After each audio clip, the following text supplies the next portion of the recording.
Hello, everyone. Welcome to the Pilates Hour. My name is Christy Idavoy, and I'm filling in today for Dr. Brent. Always an honor and a pleasure to be here with you. And today we're talking about breath and intention, which really points us in the direction, or can point us in the direction of our teaching philosophy or even our studio culture. And just thinking about reflecting on how, when we're working with the breath and working with intention, we're really working, we're always working with the nervous system, and how breath and mindset, that interplay between the two, may occur in our Pilates environment, or yoga or physical therapy, whatever practice it is that you engage in. So we do have the Q&A little icon at the bottom of the screen. So if at any moment a question arises, please drop it in the questions, and we'll make sure to save some time to get to those at some point. But I would love to invite us all to just take a breath together before we dive into the topic. So just sitting comfortably wherever you are, go ahead and close your eyes for a moment. And just pick up the sounds that you hear. Feel into the space that surrounds you. Notice the temperature of the air. Notice your clothing against your skin.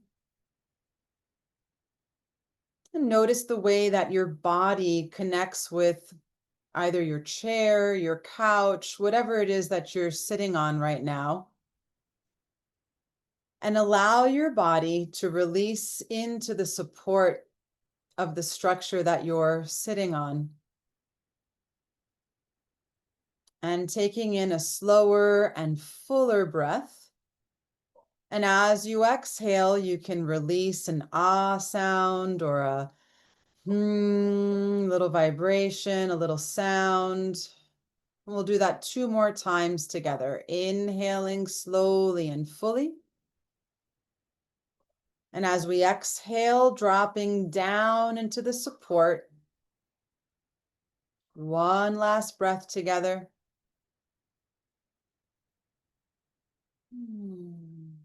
And then opening the eyes and returning back. And I'd like to invite you to just drop one word in the chat. One word of what you might have sensed right now. If you experienced any shift, what does or what did a very brief pause to consciously breathe, but notice that not only did we breathe, we tuned in to the space that we're in. So calm, freedom, reset,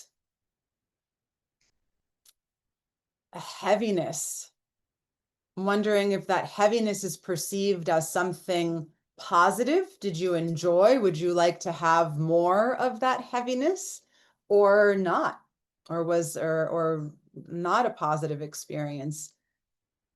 Presence, peace, settling in. Yeah, so yes, a positive heaviness. So heaviness can also be like a groundedness, like the way a tree is heavy, it's rooted down into the earth. And so all of these adjectives are really pointing at the safe environment that the nervous system needs to have in order to create healthy synapses, right, known as homeostasis, or that state, that vibration, that frequency that a healthy body is in. The process of anti-inflammatories, right? So when the opposite of being in inflammation and being in an inflamed state, we could call that homeostasis, or a organized, calm state. And so what's always fascinating to me about us humans and our nervous system is that the breath along with our heart rate, our digestion, right? Our bodily functions are occurring subconsciously, right? So they're just happening for us, right? And they are constantly in a relationship with whatever it is that we're experiencing around us, right? And so we know that we have the autonomic nervous system, which again is regulating blood pressure, heart rate, the breath, and it's all happening subconsciously, right? We don't consciously do these things. And then it's broken down into the sympathetic nervous system, which is the fight or flight, right? Which is reactive, and the parasympathetic, known as rest and digest. So I always love short phrases that help us to remember important information. So sympathetic, fight or flight, parasympathetic, rest and digest. And when we're in the Pilates environment, a big part of our job as therapists or teachers, or right, however we identify or whatever we call ourselves, such a crucial big part of what we do is creating a safe space, is bringing the consciousness into that present moment. And so we just did that in very short time. And some things that I would like to point out that are very practical and useful for us as practitioners is to invite you to start your classes, to start your sessions with that pause, even if it's like a business meeting, right? Even when we're gathered as, I do a lot of stuff with my neighborhoods because I live in a very small neighborhood in a remote place in Costa Rica.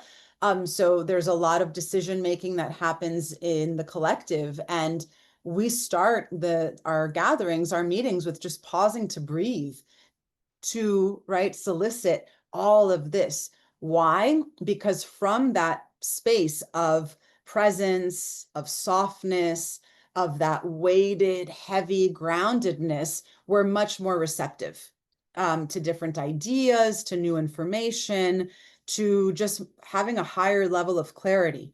So you can start your classes just by asking everyone just to pause and let's just take a deep breath together.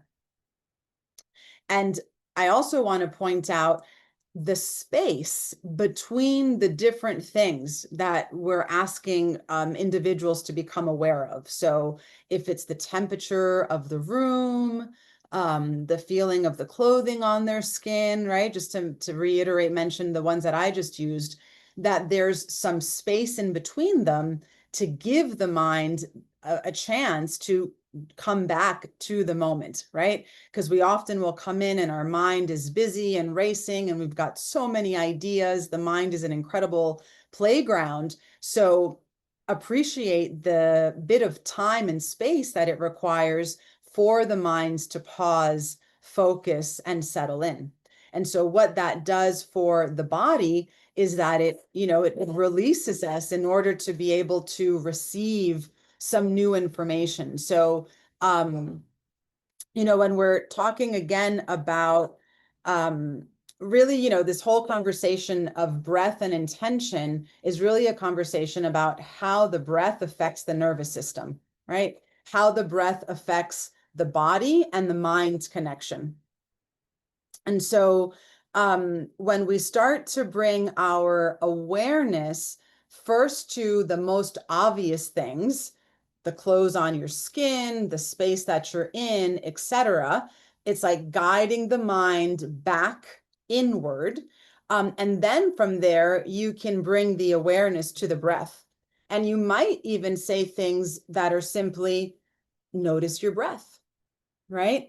And something that I tend to use a lot from the very beginning of my teaching career, that I learned with my yoga teacher guru Nishit Patel in New York so many years ago, is the phrase, without trying to change or control.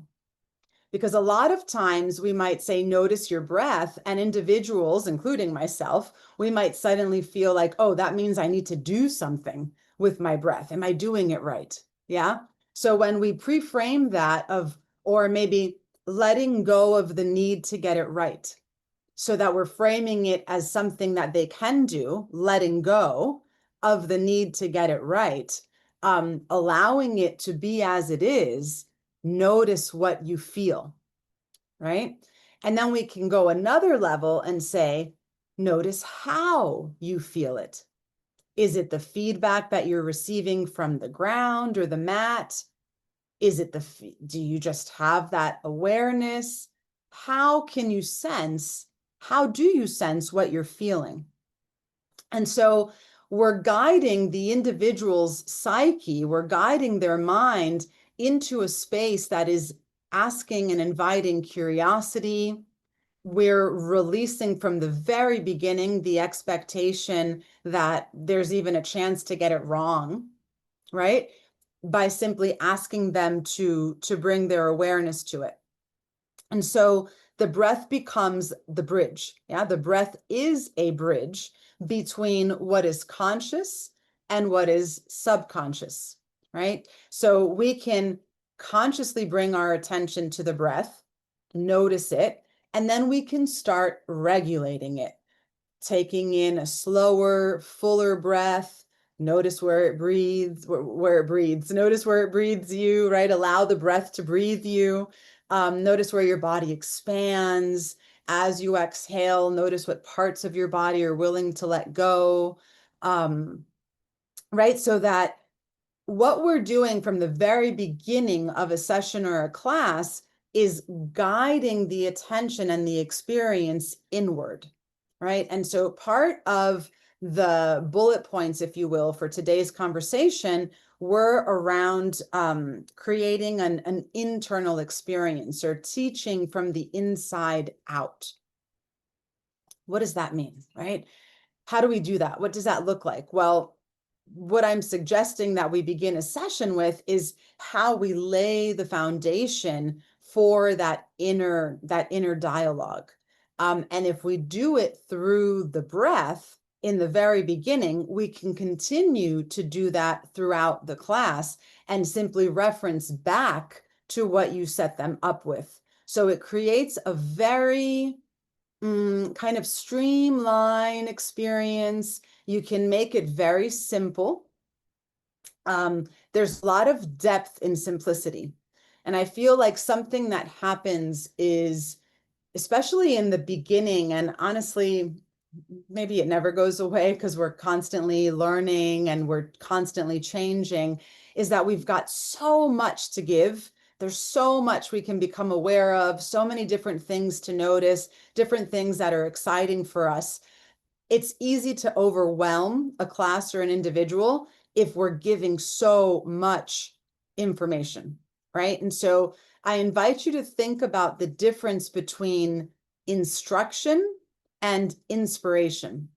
Yeah. So can we inspire? What would it look like? And of course, we each have to find our own unique fingerprint, right? Or our blueprint of how we embody this as teachers, in our own teaching philosophy.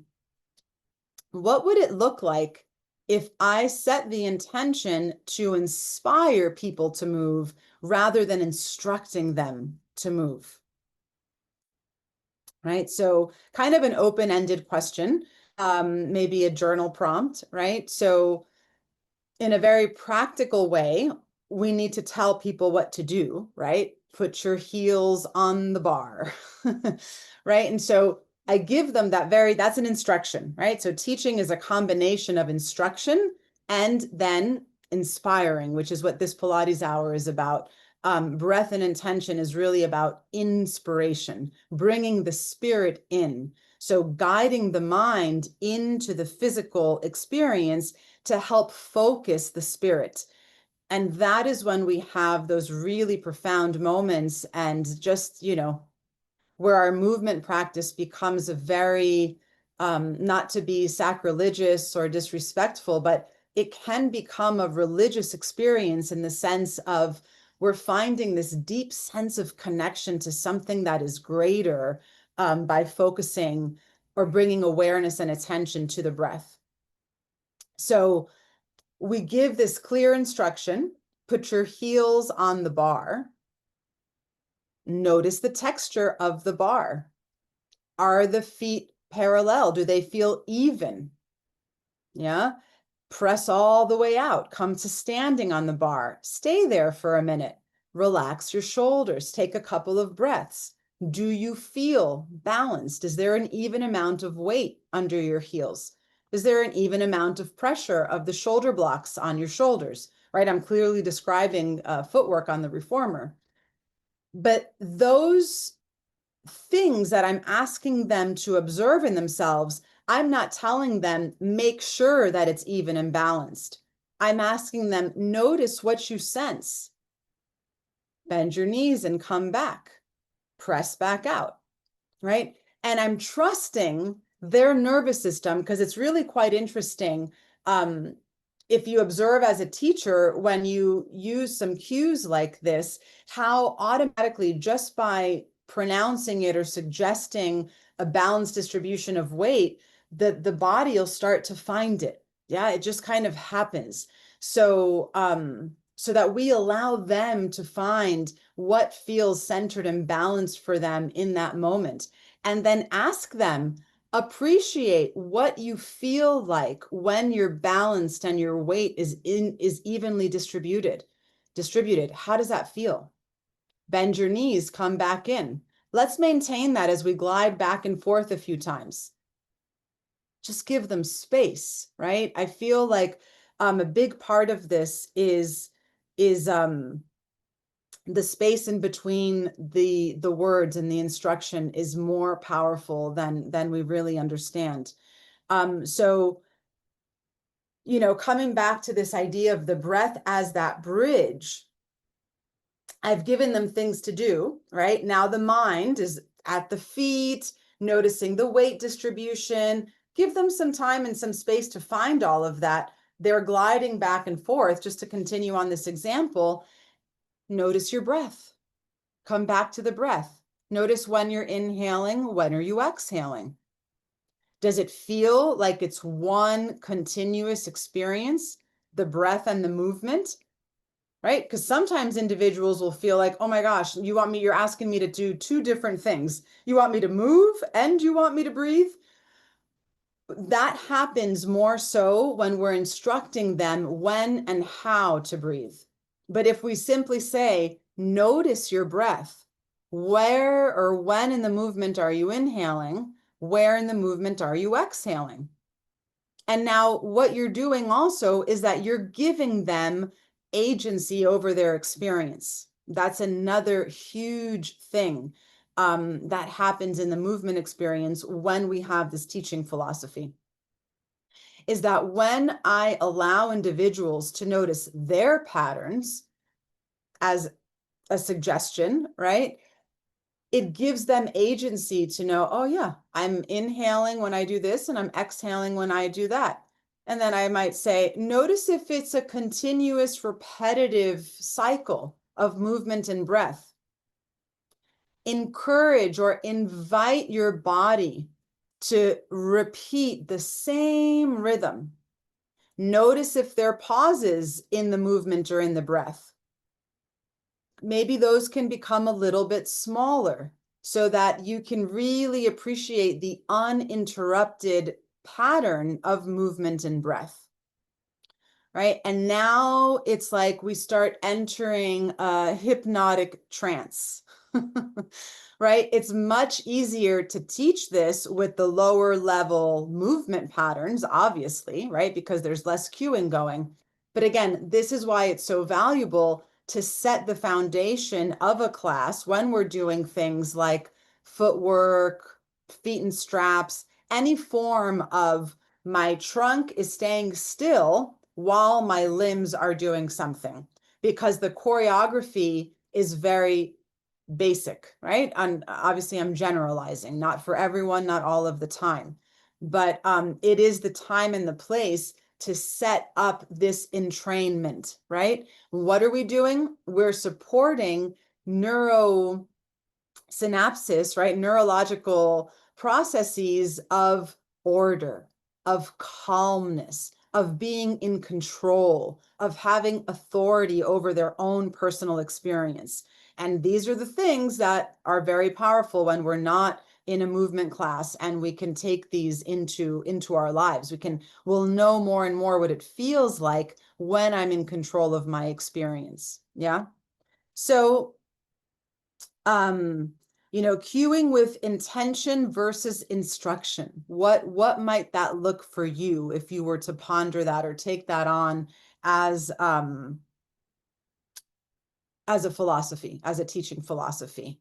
Does it feel and sound like it's quite different than what you're doing or experiencing if you're a student that's taking classes, or does it resonate like something that's really familiar? And so, when we come to a movement experience with this mindset, the movement experience is a way for us to learn about ourselves. And I like to play with the grammar a little bit and even say it's a way to learn ourselves. Yeah.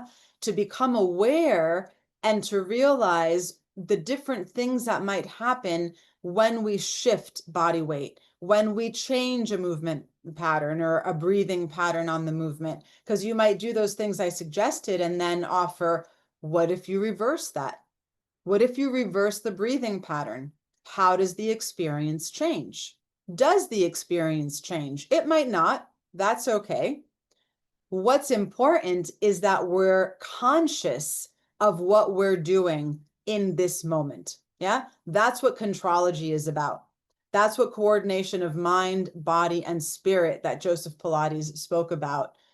That's the experience of it. That's how we do it. So, we're creating this idea of self-agency. We're creating this experience of autonomy, of learning about ourselves, of discovering ourselves on the mat. And it promotes a very safe environment. In order to heal the body, in order to heal the psyche, and sometimes there's so much talk about healing and stuff, at least in my world. And I trust that if we're here together right now, we're in this world, we're in a collective reality we're sharing this reality. Sometimes it's like, God, are we going to have to heal from all this healing work, right? It can really be a little bit daunting if we're constantly trying to heal from something, as opposed to having an experience in the present moment, right? How many present moments can we accumulate? Yeah. Because what happens is that the way that the nervous system works is that, we say what we fire, we wire. We become what we repeat. So if we can get into the habits and the routines of repeating experiences where we're just able to be and move as we are and experience ourselves as we are, as opposed to constantly receiving instruction or constantly receiving correction. Because one thing is to instruct, do this and that, change the spring, put your feet in the strap, grab the bar, come onto your hands and knees. Those are just basic instructions of movement. But if we're constantly then as teachers looking for what's wrong, what we're correcting in our class, what if we read between the lines, the message that we're giving the group or the individual is, you're not doing it right. We've got to fix this. Do this a little bit more, as opposed to, because you might notice stuff and right off the bat realize, okay, they're going to have much better shoulder congruency if they bring their hands a bit closer together, or if they walk their hands away from their knees. So what a suggestion for you as a teacher or a therapist is to say, notice what happens if you move your hands a little further away from your knees. Okay, feel that. What happens if you take your hands wider apart? Notice what that feels like in your shoulders, around your neck. Now what happens if you bring your hands a bit closer together? Oh, I feel the weight into my hands a bit more. Oh, cool. Well, what's happening is that now your shoulder is sitting over your palm a little bit better. So let's play with that position. So what I've done is that I've allowed them to explore these different body positions as options so that they can discern what they feel in that moment. and they can notice it's different. One is different than the other. Oh, if I take my hands out really wide, I'm going to notice this part of myself more. Sometimes they don't notice a difference. They haven't spent enough time observing their body in space and how it feels. And so you just say, okay, that's interesting. It feels the same. Well, let's try this movement on. And then, all right, now let's try that movement with your hands a little bit closer. So you can guide them. We know that what we're doing is improving their alignment or getting them into a more optimal position for weight distribution. But their experience is encouraging curiosity and exploration. And why is this relevant? Because they feel safe. That is the key. The key to regulating the nervous system, the key to understanding how and why breath is a tool and not a rule for us at Polestar is a safe environment, right? And so I'm sure you've heard it, a positive movement experience. Yeah. A positive movement experience is, it can only happen when I feel safe. If I'm new to the practice, if I've never been in a movement studio before, I just getting there, I might be uncomfortable, nervous. I'm not in my comfort zone, right? And so how do, because we know that, right? What did one of the students this past weekend said? There's no change without a challenge, right? Which is a great thing to that really just encapsulates tissue adaptation. If we don't challenge the tissues with load, tempo, etc., right? There's no change in the tissue. The tissues, we know that we need to challenge the body in order for the body to change. Now, in order to have a change occur as a positive movement experience, we need to feel safe. So that's another thing for you to ponder. Are you creating, or how are you creating a safe environment for your students, for your clients, or for your patients? Yeah. What does your safe environment look like? Here are some little bits, right? Notice and observe yourself. How often do you use the words should, would, and could? You should be able to do this right now. Well, that could have been better, right? So how could you reframe what you're saying, drop those words, should, would, and could, and say, well, you might be able to, right? Notice that it might be different. Yeah. Rather than you should notice that this feels different now that you've made that correction. It's very different because they might not notice, right? We don't know if that day, all the things, yeah, it's super complex. We are super complex beings. So really it's an experience that comes to life the more that we as practitioners embody compassion and empathy, right? I may not, it's impossible for me to truly empathize with certain experiences because they're just so far from my imagination, right? We construct the world, our worlds are constructed in our minds, in our memories, in our beliefs, and what we've learned. So sometimes we're working with individuals that are having such different life experiences that we can't really fully empathize, but we can have the compassion to know that regardless of what is going on, I am here to be in service. And in that service, the first step is to create a safe space for individuals to feel free to move, right? Is that we just let people move. So really, again, it's like embracing the process of teaching as a vehicle for self-discovery. And I feel like that's really what's at the heart of the philosophy here at Polestar, at least, is that we understand that we can really change the world. The more that we have a critical mass of individuals that are embodying and are turning this practice into their lifestyle. so that it's not just something I do when I'm at the Pilates studio. It's not something that I just drop in and do, but that this awareness is spilling over into the rest of my life. And I've always reflected on the fact that we're going to continue to breathe, right? So people walk out of the studio while we're alive, while we're here, we're going to continue breathing. So the more that I can inform the experience through the breath, I trust, I really believe that subconsciously that is creating a reality, an internal reality for individuals, where they'll find their pillar, they'll find their column, right? Whether it's literally their spine or just this feeling of self, right? Which is ultimately, it's at the top of the hierarchy of self-realization, right? Is to really fully realize ourselves. What does that mean? It's a process, it's a journey, but I feel like what it really means is that sovereignty of truly knowing and feeling confident with myself that I might not look like the person next to me or the picture in the manual or, whatever it is, but that I've had so many experiences where I'm moving inward and I'm becoming aware of where I am in space, that I can do that when I'm in the car, when I'm in an elevator, that I can find that stillness and that center, despite the chaos around me, despite the chaos in my mind, right?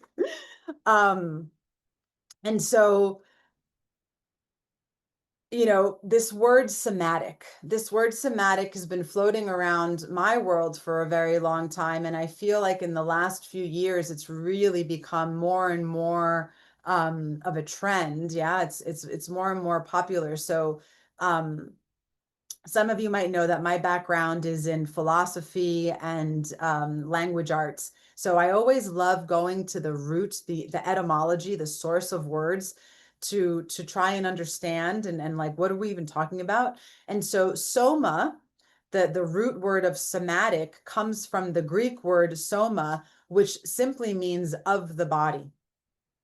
And now there are branches in psychology, of somatic psychology, of really looking at how trauma gets stored in the body. And so it has a lot to do with the way that memories get stored, right? So there's, again, it's like a wiring that happens, a red that is lit up that happens, during a traumatic experience. And the array of different styles of trauma, I'm not going to get into that, but we can just kind of be aware, right, that it is quite broad, and understand that when we as movement practitioners are very curious, we can notice postural indicators, right? So we can start reading the soma, so to speak, right?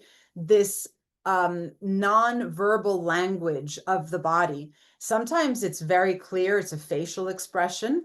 And again, if I notice someone has like a lot of tension in their eyebrows, I tend to cue a lot, like relax the jaw, release the expression on your face, because I think of teaching movement is always an opportunity to embed a new layer of information on that system, right? That whole mind, body, spirit connection. And so the first thing that I do in order to do that is kind of clean the slate.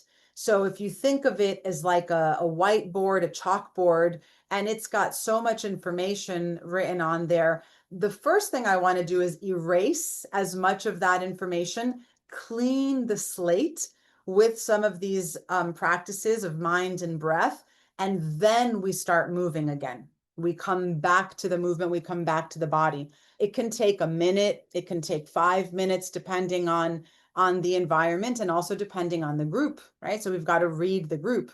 We want to meet people where they are.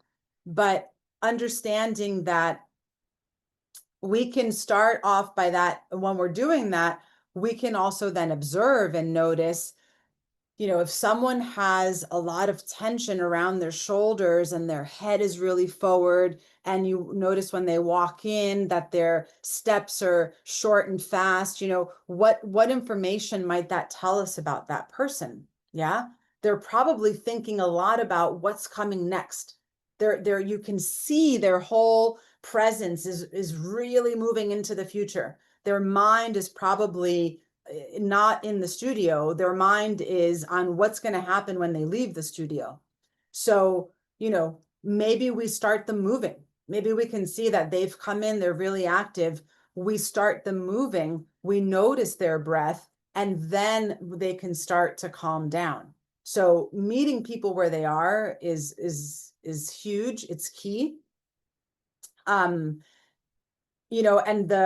the reflective cues that inspire the student for their own wisdom to come out. Yeah. Again, notice, feel. What is that?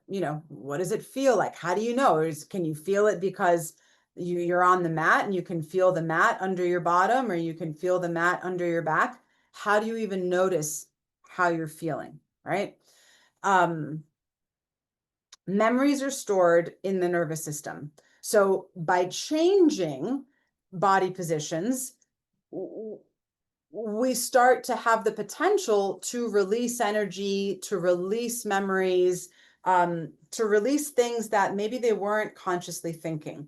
So noticing when you can tell that there's been a shift, and rather than continuing on with your script, having the ability to pause and change gears again to continuously meet people where they are. I recently this week, actually, I got a direct message in Instagram from someone that did a pelvic floor, one of my pelvic floor classes on Pilates Anytime. And she expressed how she wasn't expecting it, but she had a huge emotional release in the middle of one of those classes. Right? These things can happen. Again, they might be scary. I remember the first time, that it happened when I was a much younger teacher, much younger practitioner, and just feeling like, wow, I wasn't expecting that. Nobody was expecting that. And so just being humble and being able to just hold the space and say, it's okay. Yeah, whatever's happening now is happening now. Let's embrace it. It's okay. Giving space for it and letting go of the need to understand all of the ins and outs of it. It is a great mystery. It is going to spike your curiosity and maybe lead you to go do some research, to reach out to someone else, right? It's going to take you into a journey. And that's what happens when we start exploring movement and breath. And so I'm curious if anyone has had those experiences, either their own personal experience where being cued into breathing and movement and stuff, it's like things start to bubble up. We start to uncover the memories that are stored in the tissues. Yeah. So when we have, one neurological synapses or connection is going to stimulate others to happen. And so it's like a domino effect. And, just being aware that when we're teaching movement, we are touching all of people's systems and parts of their being, and how complex and beautiful that is. And we might think that, yeah, we're just going to stick to the bones and the muscles today, and that's fine, as a mindset and as an experience, and you can feel that, but stay open to know that there's a lot more going on. That's like the tip of the iceberg, the bones, the muscles, the body position, the exercise. And then again, it's through the breath as the bridge, where we start to uncover more of this emotional aspect, which has, as of late, is being labeled under this somatic, the somatic label. But knowing that somatic simply means of the body, soma, of the body. So, I'm just curious before I move on from that point, does it resonate? I'd love to know from you guys, does it resonate where you can appreciate someone's emotional state maybe by the tone of their voice, their physical posture, how they're carrying themselves, the breath? We can tell a lot about what someone might be experiencing internally by observing their breath. And if you say yes, I'd love to hear like what is it that you notice all the time? Okay, yeah. So and then the next level. Okay, I'm noticing this. Do I embrace these things that I notice in the class, or I just kind of go, oh yeah, I noticed that, but let's just get those springs on and let's go. And it's a combo, right? It's always going to be a combination because we need to be practical. We need to teach the class, especially if it's a group, and then we've got to feel into all these different individual experiences going on and create a collective intention and experience for the group. Um, yeah, and it can be intimidating. Exactly. Yeah. The feedback that our practice changes and heals the emotional state of my students. It really does, right? And something that I love that Brent does is at the end of the class, he'll invite us to notice how you feel now. And he'll be silly about it, and be like, does anyone feel like going out and robbing a bank? You know, does anyone feel like going out and picking a fight with their neighbor? Right? And hopefully the answer is like, of course not. Um, so realizing the impact, and again, how aligned all of this is with Joseph Pilates' philosophy, where he would always state, if everyone did this method, there would be no need for jails and hospitals and insane asylums, right? It would be very different what hospitals and what all of these places, what they would look like as we continue to embrace a humanity that is centered, a humanity that has self-agency, that knows how to regulate themselves. They're going to be making a lot of different decisions and choices. And so I did want to, yes, when the clients have aha moments, absolutely. Yeah. There are two big things that I want to make sure I touch on. I'm always blown away by how quickly this hour goes. One thing is just a very like the very practical, breathing, right? We can direct breath. And we know this, especially if you are a graduate of the program or a movement practitioner of a different program, what have you. If you're currently a student and you're new to all of this, you're learning these ideas about directing the breath. So what does that mean? The cueing, like breathe into the back of your ribs, breathe into the left side of your chest. Allow your belly to expand or take a deep belly breath. And so there is some interesting newer research that I've seen.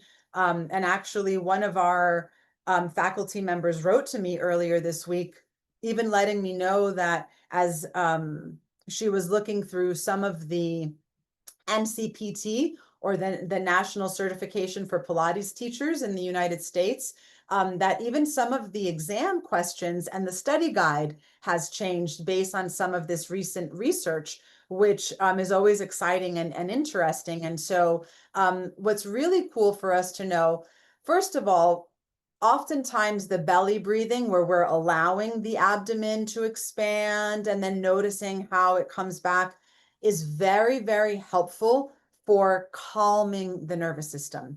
For if we are in a fight or flight, right? We're constantly stressed.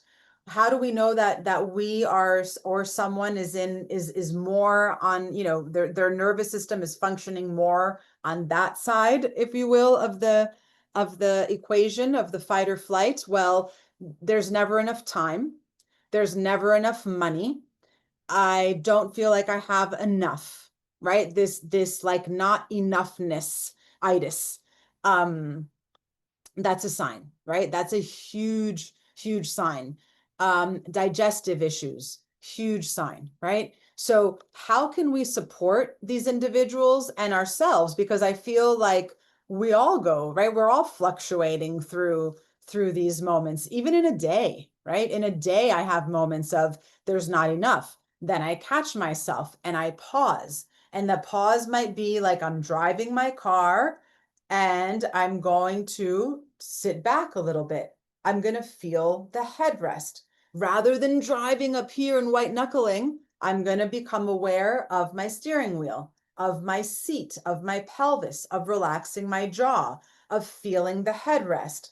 Now, if in my Pilates classes, I'm receiving these cues over and over and over again, guess what? They're going to be a lot more accessible when I'm driving, when I'm on the bus, when I'm taking a train, etc. Right? And I'm going to down regulate. I'm going to relax my abdomen, and the belly breathing is going to help me move out of fight or flight and move more into rest and digest, move more into homeostasis. And so clearly we need both of these, right? We can't be a sloth all of the time and rest and digest, and we can't always be fight or flight. We need both of them. There's a reason that we have them.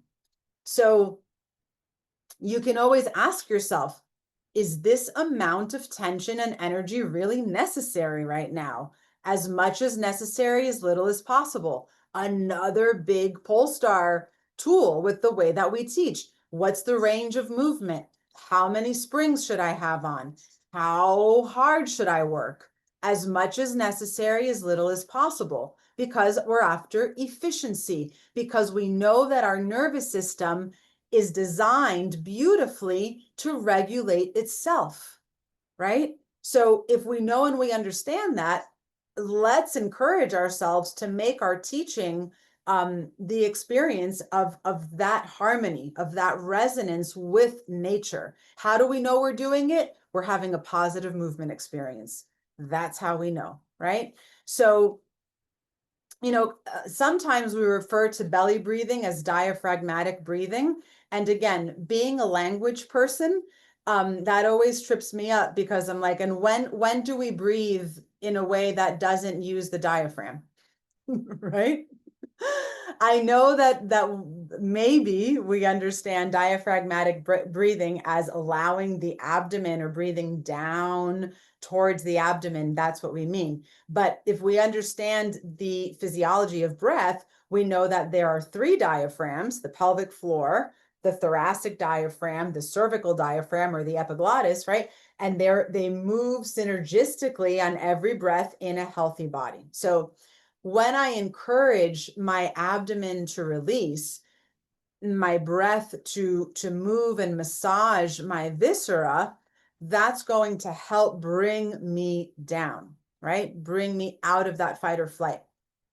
Something that's very interesting, and we can make sure to include this in the email or in the notes on the replay, is a recent study that shows that breathing into the thoracic cavity, so like the way that we do when we have the trunk under load, like in the 100 exercise, for example, in a plank, for example, right, where we need to maintain a sufficient amount of tone around throughout the trunk, we're engaging or asking for more breathing through the thoracic cavity, right?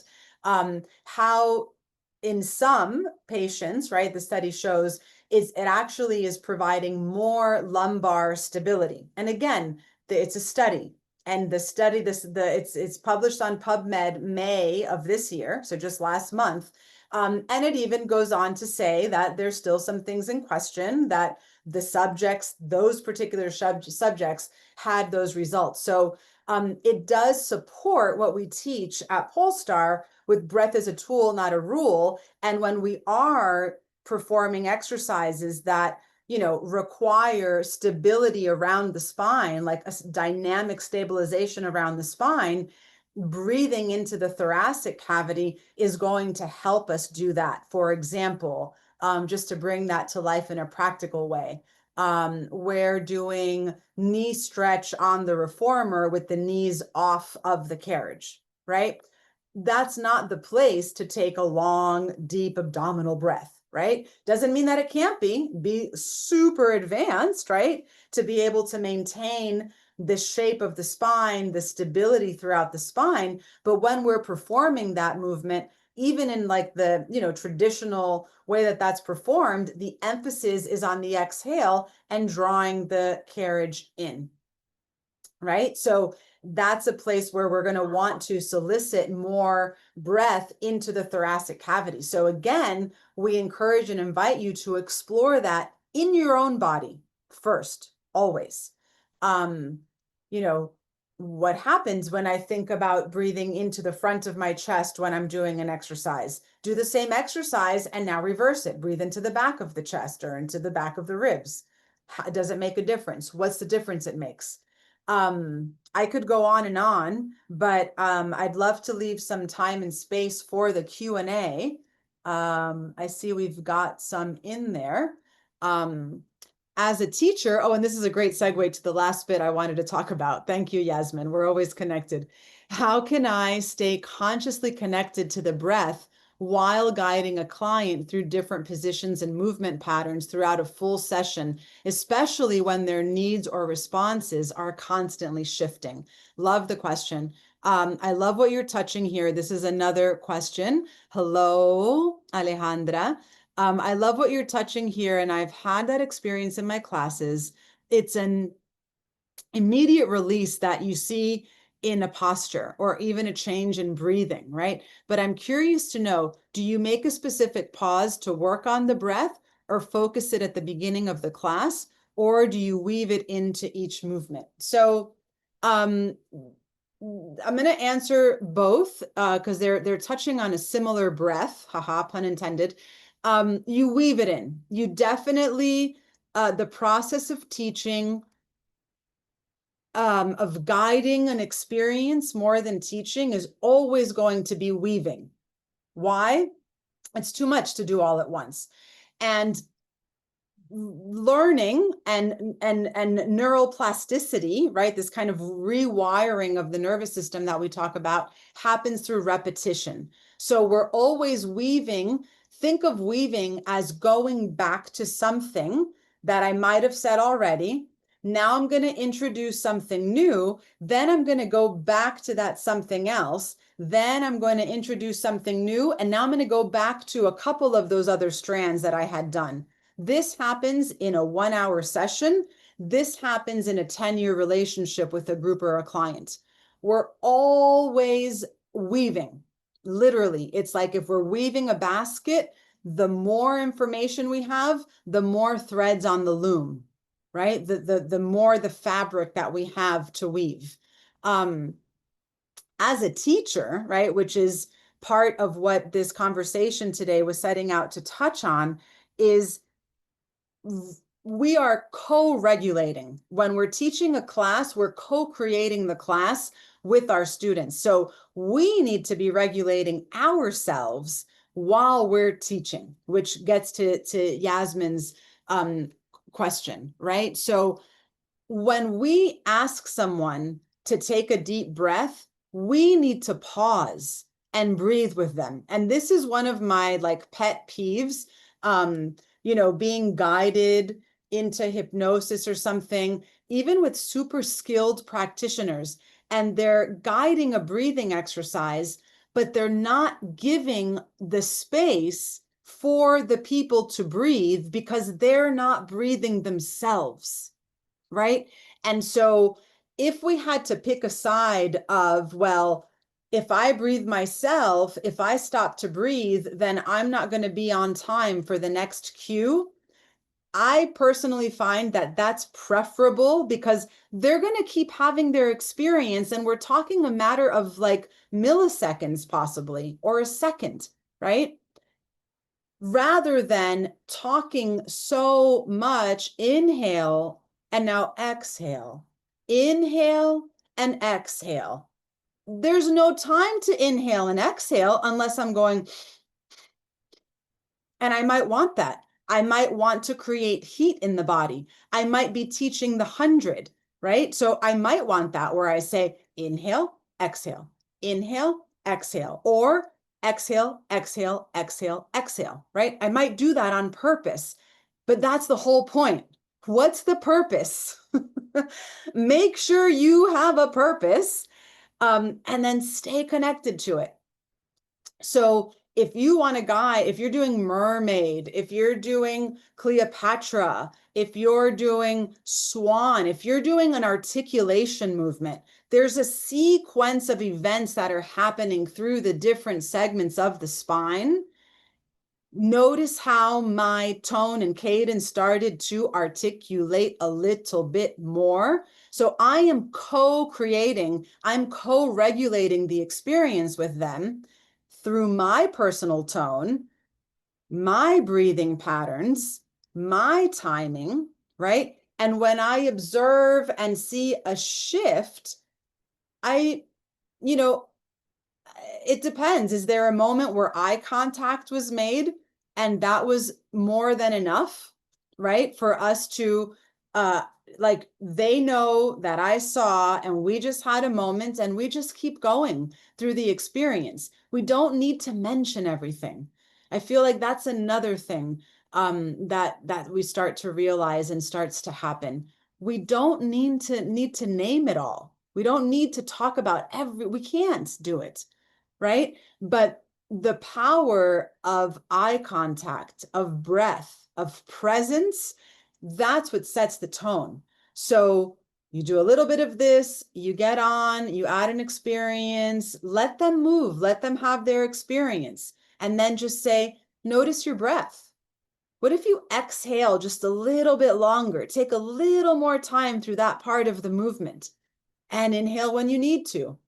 Let them do it when they need to. A lot of times they hold their breath because they're waiting for the cue. Breathe when you need to. Just keep breathing, right? So it's always wild how we run out of how the time just goes. We're at the top of the hour. I'll share that recent study on breathing and spine stability and mobility. I thought it was quite interesting. Thank you. Thank you all so much. Please feel free to reach out. Thank you for staying connected with us here at Polestar. Subscribe to the Pilates Hour at polestarpilates.com if you haven't already. And above all, be kind, smile at strangers, and keep spreading the love and the joy that we share for movement. Thank you, Brent, for trusting me always. Thank you to the spirit of Polestar and all the amazing beings that make this up, especially like Shelly Power, the Pilates Whisperer. And thank you all. So much love.